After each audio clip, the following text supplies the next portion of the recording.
اس میں M Q M شامل، Peoples party چلیں وزارتوں میں نہیں ہے لیکن وہ اعتماد کا ووٹ دے رہی ہے، اسی اعتماد کے ووٹ کے بدلے کچھ آئینی عہدے لے رہی ہے، پی ایم ایل این ہے. اس کو ہم اس طرح تو پی ڈی ایم نہیں کہہ سکیں گے جس طرح وہ اتحاد تھا، لیکن یہ اتحاد کیا سروائیو کر پائے گا لمبے عرصے تک؟ Even of the Peoples Party اگر وہ وزارتیں نہیں لیتے، ویسے سپورٹ کرتے ہیں گورنمنٹ کو جس طرح کل ان کا اعلان ہوا ہے، تو اگر یہ نہیں ہو سکتا کہ اس کولیشن گورنمنٹ کی سکسیس ہے، اس کا کریڈٹ بھی وہ ان کو ملے گا. لیکن اگر کہیں پہ ان کی ناکامی ہوتی ہے تو اس ناکامی کو ان کو شیئر کرنا پڑے گا، because they are supporting this government and they are a part of this government in that sense. یہ جو پوائنٹ آپ نے رکھا ہے اسی پہ میں آپ سے یہاں پہ ایک سوال اور کر لوں کہ پیپلز پارٹی وزارتیں اس لیے نہیں لے رہی شاید کہ وہ اس حکومت کی ناکامیوں کا بوجھ اس کو نہ اٹھانا پڑے، اور شہباز شریف صاحب کو پوری طرح سے کھلی چھوٹ ملے، وہ جو کرنا چاہتے کر لیں، جو ڈیلیور کرنا چاہتے ہیں، ہماری نہ رکاوٹ کا الزام ہم پر لگے نہ کوئی اور الزام ہم پر لگے. لیکن جیسا آپ کہہ رہے ہیں کہ چونکہ حکومت بن پیپلز پارٹی کی وجہ سے رہی ہے،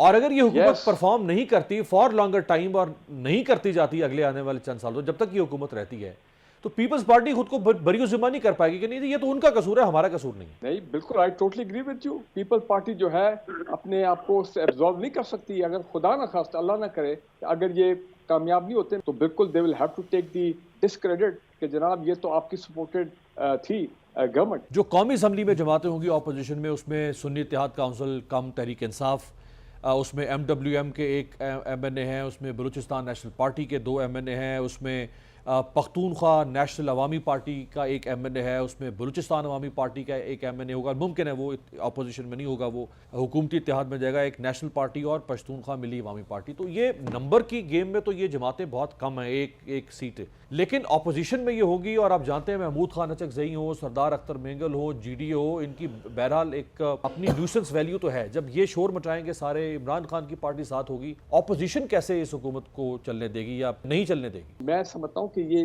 going to be very strong opposition, اور ایک بڑی یہ ہنگامہ آرائی کرے گی اپوزیشن. اس کی وجہ یہ ہے کہ اس کے اندر اب وہ اس طرح کے روایتی لوگ نہیں ہیں جن کے میں نام ابھی نہیں لینا چاہتا ہوں، روایتی سیاستدان. اس میں بڑے کو نئے ینگ لوگ جن کو شاید میں اور آپ بھی نہیں جانتے، بڑے جذباتی قسم کے، انرجیٹک قسم کے لوگ جو ہیں وہ ابھی آگے ہیں، اور جس میں کچھ ایسے لائرز بھی شامل ہیں.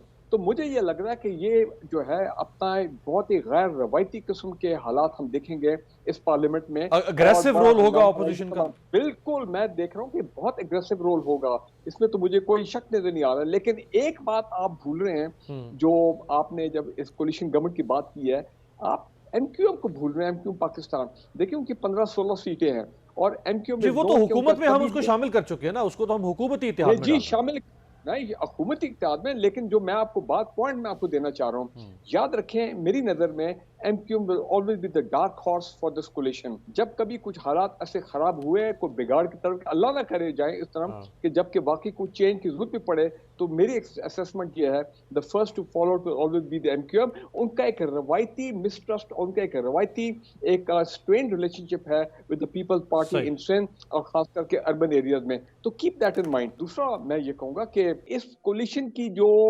کامیابی ہے وہ اگلے 3-4 مہینے میں ہمیں کس طرح واضح ہوگی. جو بڑے 4 امپورٹنٹ مائل سٹونز آ رہے ہیں، خیر خیریت سے یہ گورنمنٹ بن جاتی ہے by the 1st of March اور the first week of March.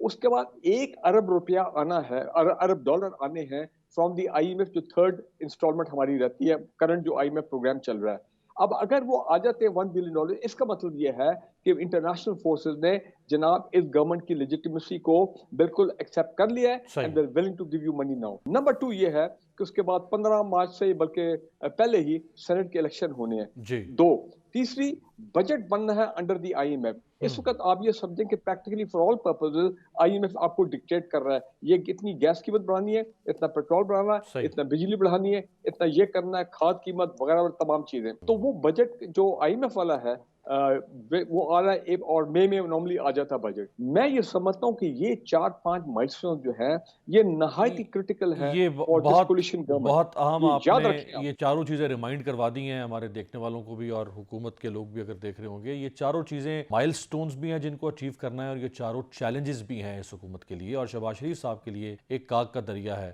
اور ڈوب کے جانا ہوگا.